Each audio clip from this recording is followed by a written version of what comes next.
All right, guys. Well, welcome to our call tonight. I am so excited to have Jen Guthrie as our guest speaker tonight. Jen and I have known each other for a while. We went to NLC together last year. I think that was the first time we officially met in person, was at NLC last year. And we totally hit it off. And, this year we're success partners. We've been success partners for a while, but we're pushing together this year for some goals. And, we said, why not swap some team calls and get some different perspectives for our teams in here because we both run our businesses very differently. So I think it's good for you guys to hear a different perspective other than just mine and Melanie and Val and the calls that you have access to on a regular basis. So I'm not going to talk too much tonight. Just I wanted to tell you guys something that I did today during my business hours. I sat down, even though I'm like really under the weather and I'm like wrapped up in a blanket right now. I made sure to go through and hit my follow-up list. So if you use Teamsy, what I do is I have people who have ever shown interest but have never committed set as a rating number 4. So you can go into Teamsy and you can actually filter out your rating. So I went to all my number 4s, and those are the people who I messaged and trying to get them to join my group, get committed. I also reached out to every single person who liked my transformation picture that I posted yesterday and thanked them for liking it and asked them if they were just showing support or if they wanted more information on the group. Did that for every single person. Also, I went through my notebook, through every single person I've ever reached out to in the past and sent them a message to see if now was a better time. So that was what the majority of my day was focused around, and then also getting some other things done. But make sure you're going back and following up with people. Be persistent, be consistent with every single person that has committed to me after months of talking to them. Every single one has said, thank you for being so persistent with me. That's exactly what I need in a coach. So make sure you are being persistent. You're not annoying people. Oh my goodness, you're not annoying people. Make sure you are reaching out to them. For me, like I had a road and fields lady reach out to me. And we chatted and everything, and I just didn't want to swing the money. My skin's not bad. I'm fine. I didn't want to spend the money on it. And I told her, I said, don't hesitate to reach back out to me. And I told her I'd think about it. I said, but don't hesitate to send me a follow-up message because I'll forget. Like, you will not offend me if you send me a follow-up message. Like, put yourselves in their shoes. Their world does not revolve around Beachbody. It does not revolve around your upcoming challenge group. They're living their life. And, you're just a small portion, a small interjection in their daily grind. So make sure you're sending that follow-up message. And also be aware of the time of day you're sending that message. People read messages at red lights and then they read them, they're marked as unread and they never come back to them. A lot of people don't have Messenger on their phone. So, give them some grace and don't hesitate to shoot them a message the next day and be like, hey, not sure if you saw my message yesterday. I just wanted to make sure that if you were interested, that I made sure to reach out to you again so we didn't miss the opportunity. So if you handle yourself with grace in class, nobody's going to ever take offense. And if they do, it's no skin off your back. You just keep moving forward. All right. Does anybody have any questions about anything? Does anybody have anything to share that's been really working well for them that they want to talk about? Joy does. Okay. Go, Joy. Go. Sorry, my hands are wet, and I'm like, I can't touch the computer. It's okay. No, just from last week's call when you were talking about the extra connection, like relating to the person and just kind of going a deeper level, that has changed my conversations completely. Like, good. I didn't think I was doing horrible. It wasn't horrible, but it was not full-on connection. But now it's like, I'm actually feel like I'm actually making friends rather than a Q&A. So I don't know, that nice little tip of just going one step farther totally works. Totally. Absolutely. And so just to clarify, because I think, Joy, we talked about that individually. So just to clarify. Oh, you did say it on a call at one point. I think probably did. I can't remember. Okay. Because we did do like a whole conversation series. Right. But just for the people who may have missed the call, it was whenever you're forming somebody, making sure you're validating and relating what they just told you. So if you ask them, like, hey, what do you do for a living? Oh, I'm a teacher. I teach this grade. I would never just say, oh, great, and then just go to the next question. I would say, awesome. I was a teacher for a few years. I really loved it. It was so much work, but I really enjoyed my time in the classroom. Give it something to relate back to them so that you actually have a conversation. You're not just this Q&A machine trying to get to your product. Make sure you're relating back and having that genuine conversation. And if you go off on a side tangent and talk about teaching for a little bit or their profession, that's even better. You're just forming that relationship even more. And then you can steer the conversation back to where you want it to go and go right back to your conversation and questions. Okay? But yeah, Joy, that was great. Amanda, anything you want to share? It's okay if you don't. Okay. Well, Jen, I will let you take the floor and you can go ahead and get going. Yay. Okay, so I just wanted to piggyback off of what Allie said about making sure you're reaching out to your follow-up. So last night, like I've been kind of funky this whole week. I don't know why. I don't know if it's because our weather down here, literally, it's been like rainy and then it's cold and like you can tell I'm kind of stuffy. And then like literally this weekend, it was 85 and sunny because we're just not quite close enough to Florida for it to always be like that. We're like the middle awkward teenage year stage with our weather here, and it made me feel funky. And I was not keeping up with things, and I've just been like, I'm tired and all that. Well, I want to tell you guys, I went through my inbox last night and scrolled back a few months. I had messages in there that I did not respond to back in November. Like, gut check, Jen, those were customers that I reached back out to them, obviously, and explained to them how sorry I was.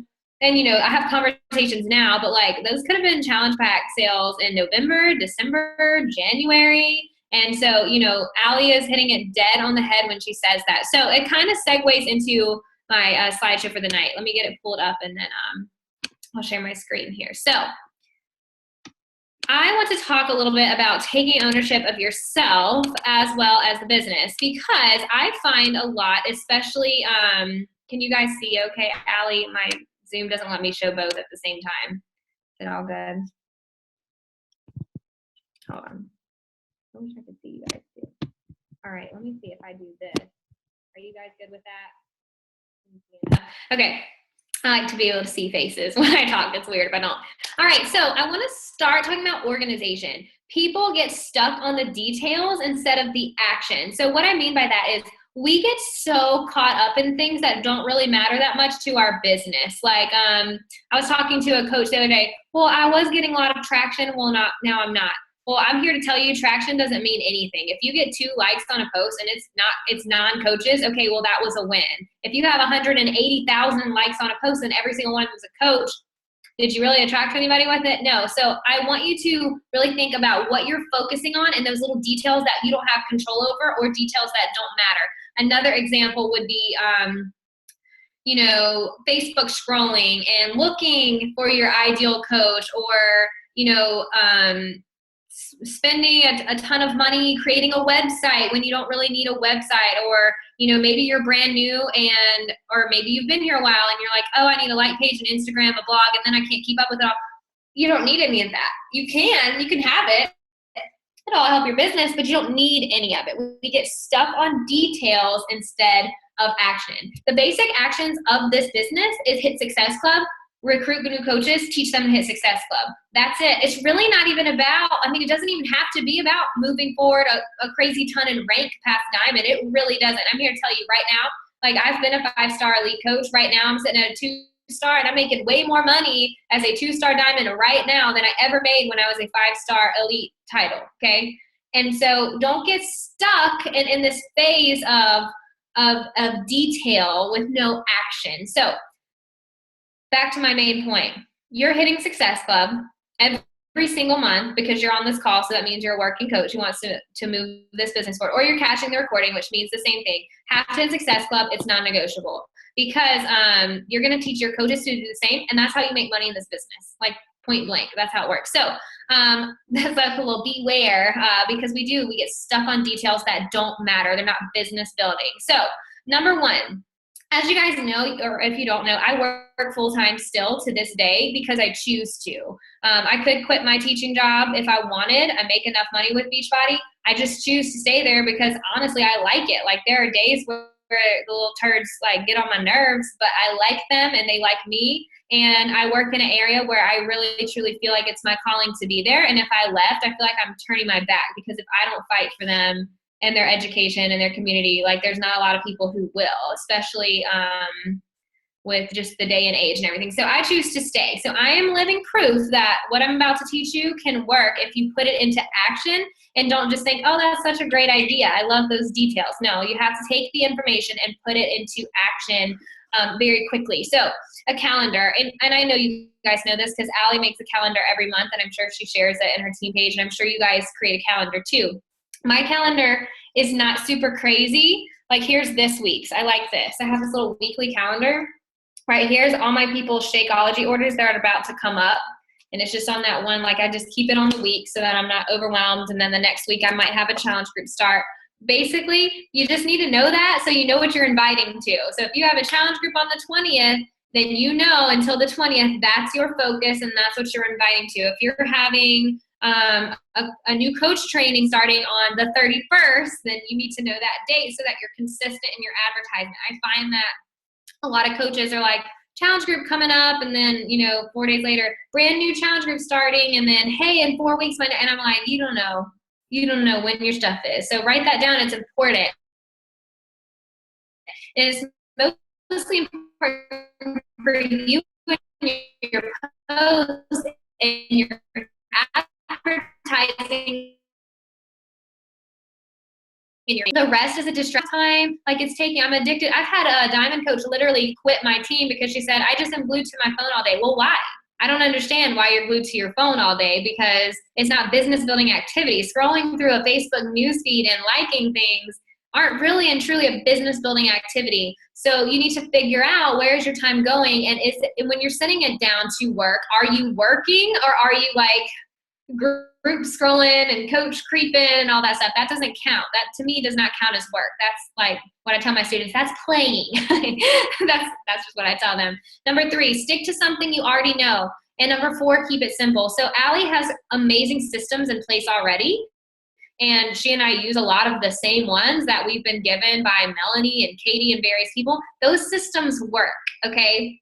And I find that the most successful coaches in this business are the ones that follow the directions that their upline coach gave them. And it's so interesting because like my team, especially my newer coaches, for some reason they think they don't follow directions. And then they're like, I'm not successful. Well, did you read the directions on the test? Because it could have been one of those tests that say, read the directions and put your pencil down. And then you just spent half your life completing this test that I wasn't even going to grade, just wanted to see if you'd follow directions. Anyways, you have to follow directions. And it's not because we are your boss or your manager. It's because we're your teacher and we're your leader. And just like I teach my kids at school to follow directions, like we're giving you what already works. So I think as your business grows, and can you guys give me a feel? I know you guys on the call, do you have some working coaches on your team, or some that say they want to work, maybe they haven't started, but they're kind of getting there? Okay.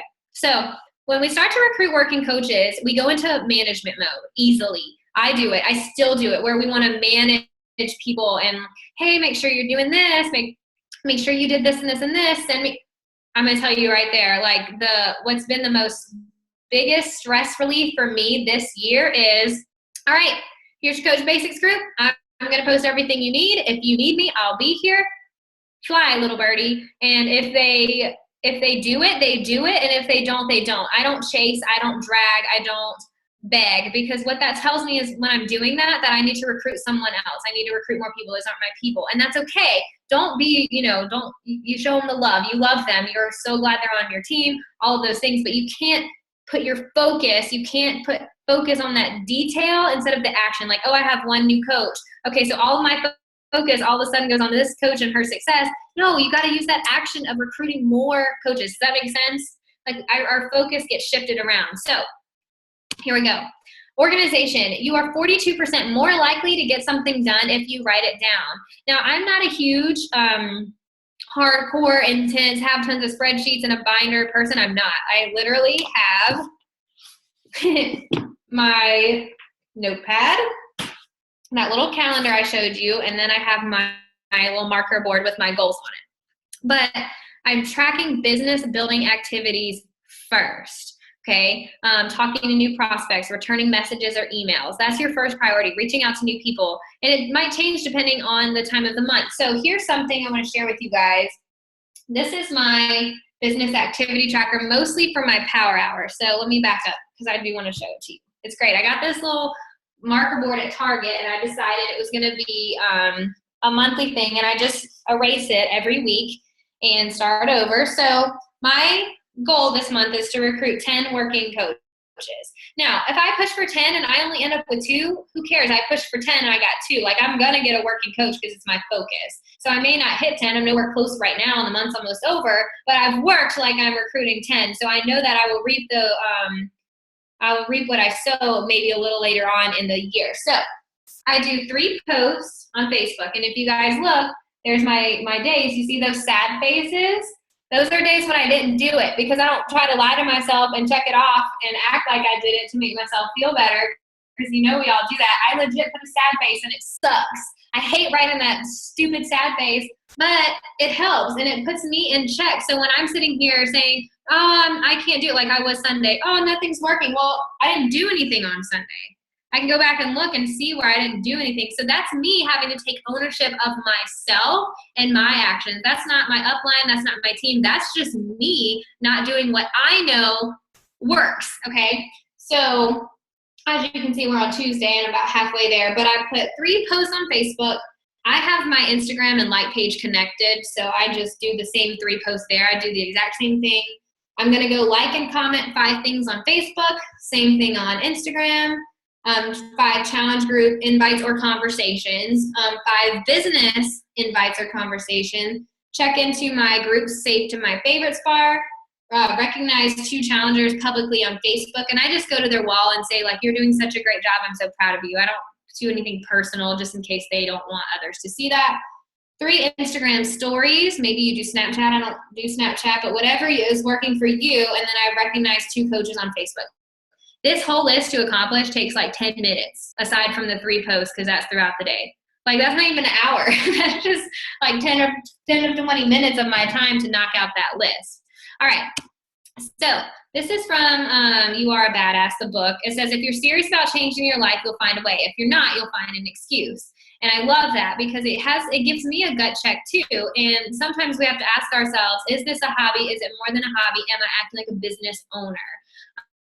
This business can be done in 1 hour a day, and it does not have to take over your life. It can be anything that you want it to be. So if you're one of those people that's like, I don't know, I'm addicted to my phone all day and computer, you don't have to be. That's like almost like your brain protecting you from success. Like, you're scared of success, so you give yourself that. I do it too. So, I'm preaching to myself through this.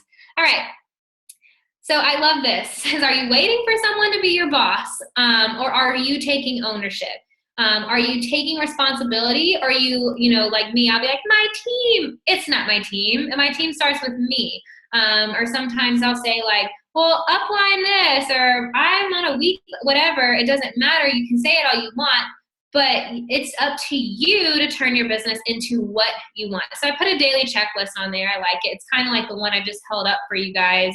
But it's good in case you need it. But you want to become blameless in your business. At the end of each day, even if you had 20 minutes to work, you want to be able to say, man, I did everything I could in that 20 minutes. I was successful today. Versus, I was on my phone and I didn't get anything done, blah, blah, blah. It's such a mindset shift, and it helps so much. So you want to, at the end of the day, know that you did what you could do in the time that you were given to move forward. And that's it. That's all there is to it. Don't be defeated or blame or, put the responsibility on someone else, because it's your business. All right. So here's some perspective. I love this. I heard this on a national wake-up call, I think it was last year, with Lindsay Matway. And it's all about perspective. So you want to think about a franchise. Let's say, I wanted to open up a Panera. Okay, I would have to, I actually looked it up one time because me and Jamie were interested. First of all, I'd have to have way over, I think it was over $500,000 in assets, which I do not have. I have a house and some dogs and a car. That's it. And, first of all, you have to have that. Plus, you have to open up 15 stores. You can't just open up one Panera franchise. You'd have to open up 15. So you'd have to have the money to invest in that as well. How would I treat investing in that business versus how I treat Beachbody? Because I only had to pay $160 for a 21-day fixed challenge pack, but the earning potential is more than if I own those 15 Panera franchises. And how much more work would I put in it if I had to spend that much more money? So we have to treat this business like the $1 million industry that it belongs to. Okay, because it is. That's the potential. We all know, we see it, but people treat it. The problem is people treat it like they spent $160 to invest in it. And that's what they get out of it, because that's how they're treating it. So treat your business like you invested in something huge, because you did. And you have that unlimited earning potential and that unlimited growth potential if you choose to treat it like you invested a crap ton of money and assets into it. All right, number 2, night school scenario or hair school. These kind of go together. So, I'm a teacher. I could go to grad school and it would take me about 2 years to get a master's degree if I'm doing part-time because I work, pretend I'm not a coach. All right, so by the end of that master's degree, I can get $5,000 more from my school district on top of I'll tell you guys what teachers make, I don't care. I have a little bit of a raise this year for something else, so I make like 38, but most teachers in their 4th year make like 34. So I'm gonna do 34,000, okay? All right, so I'm gonna add 5,000 to that. So good, 39,000 divided by 12. Now let me go ahead and take out the 750 for all the other crap that they take from me. That's $2,500 a month. So I just went to school for 2 years to earn myself like 200 more bucks a month than I already earned, okay? Or I can work Beachbody in 1 hour a day when I get home from school and double my teacher's income. Why don't people see it like that? Like, I don't know, because sometimes we forget how awesome that is. It's almost like a trade school. We're learning. So that, and the same thing you could say with hair school. So we look at the Beachbody scenario. We spend such a small buy-in, and although it takes some time to earn less money in the beginning to build and grow, you have unlimited potential. And the thing is, there's no one that can ever like be above you if you want to move forward. That's what's great about Beachbody. It was created by Carl and John because they saw people were supporting each other for free, and they thought, what if we pay them to support each other? What if they pay them to have success with the product? And that's what we get paid to do, have success with Beachbody's products and tell other people about it and help them have success. Like, it can be so easy. So I heard this one day, and it was such an aha moment for me, and it really helped me to take that ownership that I was like kind of missing. So that's why I wanted to share that little tidbit. I know that was like, boom, a ton of info, but does that kind of like hit you in the gut a little bit? Anybody? Because it hits me in the gut still. Like, and it did when I listened to it. I was like, man, I'm treating this like I paid $160 when I should be treating this like I invested $500,000 of my assets and opened 15 stores for Panera because I was ready to do that. Why was I so ready to do that? And sometimes it's so hard to do this. It's crazy. All right. So things to think about. A lot of coaches I see, and I know this is none of you guys, but it's a good point, and it's something good that I think we need to think about when we are talking about taking ownership of our business. I see a lot of coaches that sign up their challengers and then they don't help them. They don't run challenge groups, or they put them in a challenge group someone else is running and they never participate. They never show up. They never talk with their challenger. That's, to me, like, those challengers are the bread and butter of your business. Even if it's not your favorite part, you invest in them and show up, 3 things are going to happen. 1, they're going to have success. People are going to ask them what they're doing, and they're going to tell people to come to you. That's the first thing that can happen. Number 2, they become working coaches on your team because you showed up for them, you led them to success, and you helped them to develop a passion for the product. So now you could potentially have a working coach. Number 3, they're an active discount Shakeology lover in your downline because you showed up for them and you showed them how to have success with it, so they're going to want to keep it. Those are 3 really big positive things that come out from really helping your challengers. And I'm talking about, if they post it in the Challenge Tracker app, comment on it.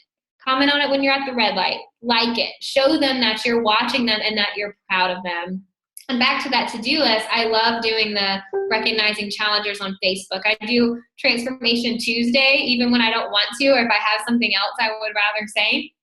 I try to do Transformation Tuesday and shout out a challenger, or I go to their wall and just say, like, I'm happy our paths crossed, or whatever I'm feeling at the time. So how differently would you treat this business if you invested like the night school, or if you invested like the franchise owner? And do your challengers know that you care about them? Because those are your customers. Those are your customers that are walking into your $500,000 investment in that Panera Bread. Do you want them to have a good experience, or do you want them to see a roach and then a rat?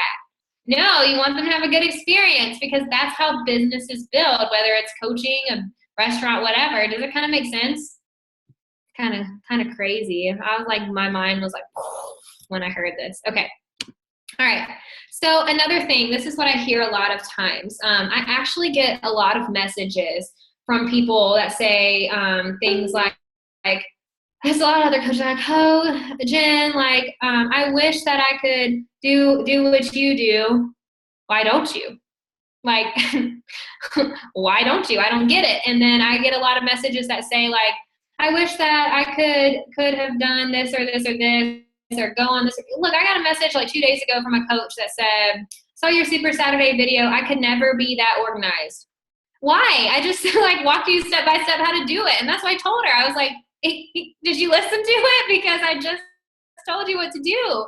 And then I hear from people, one coach said the national not the wake up call, the Super Saturday video got a lot of messages from other coaches naturally because a lot of people I don't know saw it.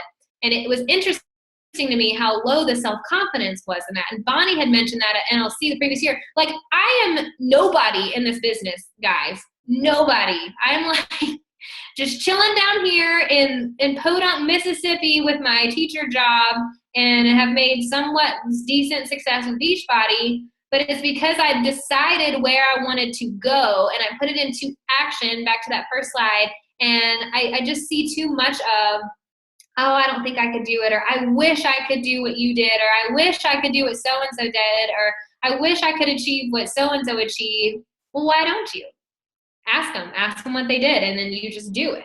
And they share with you, but I think it's our minds that try to protect us from getting out of our comfort zone and going for it because we're so freaking afraid to fail. What if I don't make it? You will. If you go for it, something great is going to come out of it. But standing on that ledge, I love talking about the ledge. Nobody's coming to push you off of that. If you're going for a skydiving, no one's pushing you out of the plane. It's up to you to take that leap and to take that jump and to know that something good is going to come out whenever you risk a lot. And that's just how it is. So it takes investment in time. It takes trust, but you can get anywhere you want to be. And when it comes to the Super Saturday video, it's funny because someone said, how did you get to be on the Super Saturday video? If you really want to know, I messaged Jeff Hill one night and said, hey, I don't know if you've ever heard of me, probably not because I'm nobody, but I would absolutely love to talk to new coaches that work full-time if there's ever a need. And I sent a winky face. I'd actually been drinking wine that night, and I woke up the next morning and I was like, oh my God, did I really just message that to Jeff Hill? Yeah. And I don't know if that's where it came from. I have no clue if that's where it came from. But I did something scary to put myself out there because I wanted to get where I wanted to be. I wanted him to know who I was. I wanted him to know how bad I wanted this. I don't care he doesn't care about me. Like, truthfully, he probably forgot who I was after I sent him that message. But for a brief moment in time, he read that and he thought some kind of, wow, she's brave or something. I don't know what he thought. Maybe he thought I was drunk and crazy. I don't know. I wasn't drunk, yes, but I was drinking wine. But it takes like those scary like 10 seconds of insane courage to just do something that you set your mind to. Because you never know what can come out of it. And I know that was like a huge tangent, but that's really how that happened. And when you hear it, is it really all that big of a deal or special? Nope. Just send a Facebook message asking for a chance. And sometimes you have to do that. And it's the same way in your business with your challengers and coaches. If you're just real and say, hey, Allie, I know we've been talking for a long time. And I know you're going back and forth with coaching or a challenge group, whatever you're talking about. But man, I'm telling you what, I feel this feeling in my gut, like you need to do this with me. If you tell somebody that, they're going to be like, yeah, I need to do this with her, okay? So don't be afraid to really put yourself out there and get in that confident mindset. And I love this quote. Just remember, you can do anything you set your mind to, but it takes action, perseverance, and facing your fears, okay? And it's true. You have to be persistent. You have to put it into action, and you're going to have some scary things, and it's going to be really easy to say, I don't want it that bad, but you do. If you're on this call, you want it bad. If you're listening to this call, you want it bad. So don't lie to yourself and act like you don't. All right. So big things can happen if you let them.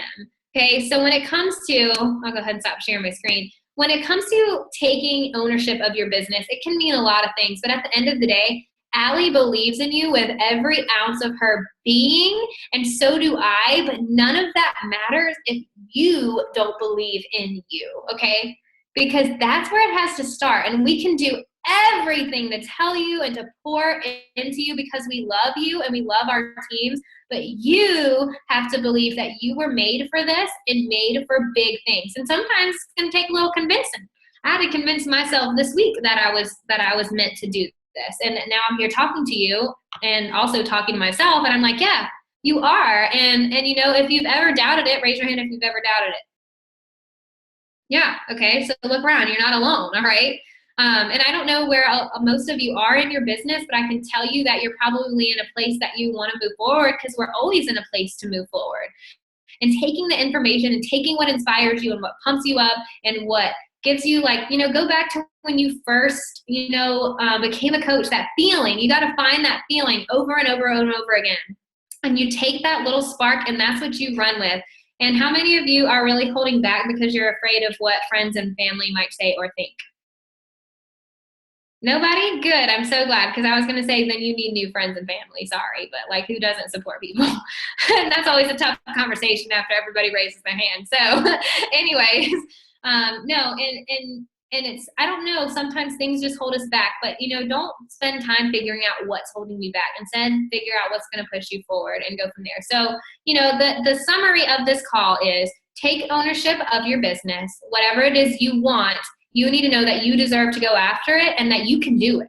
You can absolutely do it. And I don't know why it's so hard, because when I'm telling you, since the Super Saturday, the past 2 months, flooded with these messages that just are so low self-confidence and almost kind of sad. I'm just going to be honest, it's depressing for me to read, because I'm man, nobody believes in themselves. And so it kind of has been my fuel this past little while. And I try to respond to them all and tell them you just have to believe it. But I think just there's something as coaches that we're afraid of, and we overthink and we overcomplicate. But take ownership of your business, forget the details, and start putting it into action. And don't think twice about it. And it's hard. You just press send and you don't think about it. So if you have someone in mind right now as a challenger or a coach, your call to action for me is to type up that heartfelt, genuine invite and tell them why you want them on your team or why you want to work with them. And I would love it if you would share that with Allie before you send it, and let her look at that. And I guarantee you, if you focus in on those people that you want to work with and you tell them that with passion and confidence, they're going to want to work with you too, friend. That's just how it works.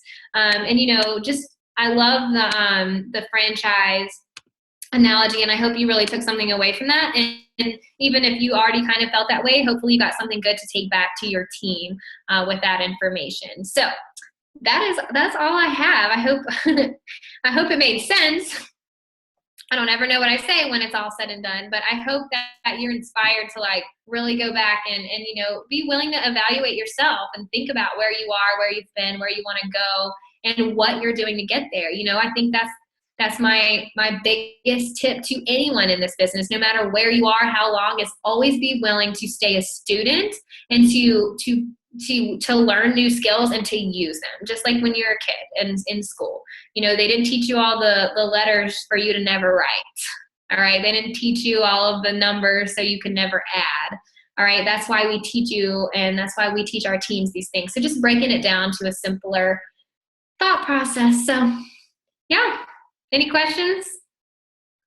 I thought that was great, Jen. And I think, for me and I know Amanda and Joy, Molly, I know you're a red personality, Molly, but Joy, Amanda, and myself are all blue personalities. So you were speaking Molly's language tonight, Jen. Yay, Molly! For me and Amanda and Joy, we all need that, assertiveness. And I think we need to remember, just in general for everybody, to don't hesitate to put the ball in people's court and do it often and do it with confidence. Because you can portray yourself through a message weak, even if you don't intend to. So make sure that you're confident and don't beat around the bush. Just ask and tell them. No one's ever been mad or said that I've been too direct or too confident with them. They haven't. And on the flip side of that, I admire blue personality so much, because you just care so much about people. And that's where it comes from. You just care so much and you love them so much. You just don't want to ever come across the wrong way. And I totally get that, but it won't. At least I don't think it does. Kind of biased. But, if you ever need help with how to word that, I'm more than happy. I go to Allie all the time. I'm hey, I'm struggling with this because I'm a red person. Red personalities are kind of the assholes of personalities. I'm just going to be honest. It's not my fault. I'm born like this. Sorry. But I go to Allie a lot and ask her. I say, I have a blue personality, really struggling with this. Help me handle this the best way for them, because I don't know. I don't relate to it.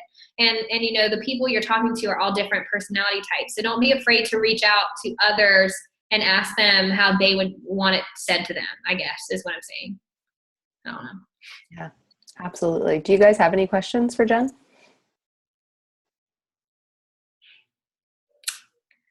My girl Molly. I see my girl Molly down there. I'm gonna have to send Molly a message. I never meet other red coaches.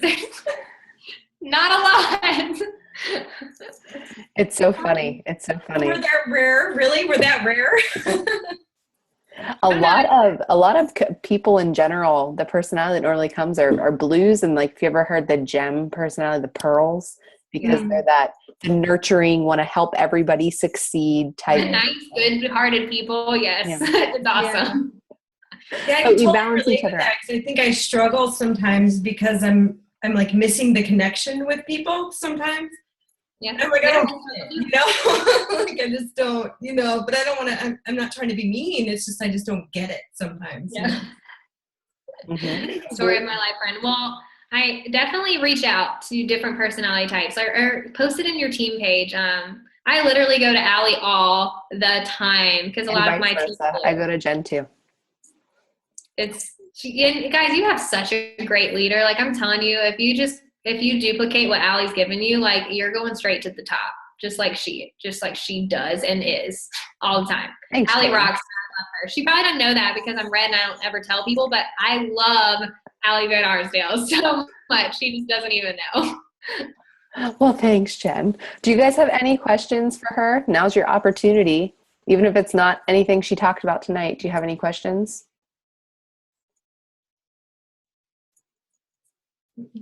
Yeah. All right. Well, we'll let you go. Jen, thank you so much. I really, I really had appreciate it so much.